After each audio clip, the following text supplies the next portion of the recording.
मंडळी, निष्ठावंत कार्यकर्त्यांच्या कुंडलीतल्या सतरंजा जायचा सध्या तरी काही योग दिसत नाहीये।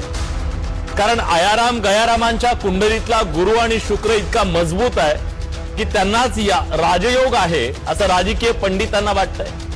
त्यामुळे राजकारणाची दशा इतकी वाईट झाली आहे की आता ते बघवत सुद्धा नाहीये। आता हे चेहरे जरा नीट बघा। ठाकरे बंधू एकत्र आले म्हणून काल मनसेचे हे नेते ढोल वाजवत होते, पेढे वाटत होते, नाचत होते। आज ते भाजपमध्ये दाखल झाले। अवघ्या 24 तासात एकदम वक्त बदल दिया, जज्बात बदल दिया टाइप मोमेंट। क्षणात 24 तासात त्यांनी काल खाल्लेला पेढा पचण्याच्या आधी पक्ष सोडला। त्यांचा पक्ष प्रवेश निष्ठावंतांना पचनी पडला नाही।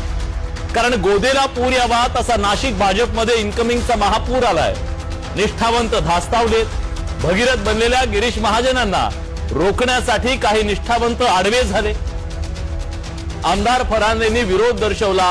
हतबल फरांदेंच्या डोळ्यातून कार्यकर्त्यांची भावना अश्रुपानं उघळली, पण त्या आयारामांचा महापूर रोखू शकल्या नाहीत। इकडे शरद पवारांच्या राष्ट्रवादीला विचारधारेची आठवण करून दिली आणि तो फंदा प्रशांत जगतापांना महागात पडला।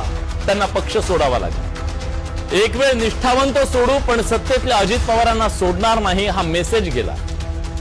खरं तर फरांदे आणि जगताप कोणत्या पक्षाचे आहेत हे महत्वाचंच नाहीये, पण ते सर्व पक्षातल्या निष्ठावंतांच्या वेदनेचा आज चेहरा बनलेत। ज्या क्षणाला राजकारण आयाराम गयारामांची जत्रा बनलेलं आहे, निष्ठेनं काम करणं नेभरटपणा आणि पक्ष बदल चातुर्य बनलंय, चलाक कलाबाजी बनलंय। कलाबाजीनं जमवलेल्या जहागिरीला वाचवण्यासाठीचं साधन बनलंय। सत्तेच्या सावलीला जाणं अंतिम ध्येय बनलंय। एखाद्या पक्षातून नेता फुटला की पक्षाला धक्का म्हटलं जातं, पण तो धक्का पक्षाला नसतो। उभी हयात अडीअडचणीच्या काळात पक्षाचे झेंडे घेऊन जो उभा होता, लाठ्या काठ्या खाल्लेल्या खस्ता खाल्लेल्यांना तो धक्का असतो।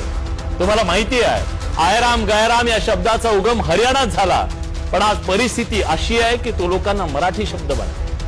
नाशिक मधल्या पक्ष प्रवेशाच्या वेळी गिरीश महाजनांना स्वर्गीय अटल बिहारी वाजपेयींची आठवण आली।